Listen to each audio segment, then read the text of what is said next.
เราต้องเข้าใจก่อนว่าสิ่งที่เราลดไม่ได้คืออะไรครับถ้าคนไม่มีอุปกรณ์เลยนะค่าเช่าค่าไถค่าปลูกนะครับสองอย่างนี้คือเราลดไม่ได้นะมันตายตัวอยู่แล้วขึ้นอยู่กับแต่ละพื้นที่นะครับว่าเขาเช่าเท่าไหร่เขาจ้างเท่าไหร่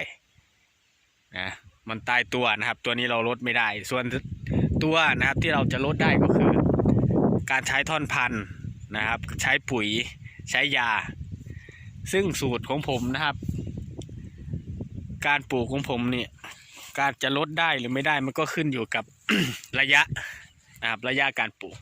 ซึ่งระยะการปลูกของผมเนี่ยก็จะตกอยู่ประมาณ1.80 เมตรนะครับเกณฑ์เฉลี่ยก็อยู่ประมาณนี้บวกลบนิดหน่อยนะครับเมื่อเราได้ระยะปลูกนะครับทีนี้การยัดท่อนพันธุ์การป้อนท่อนพันธุ์ของผมจะตก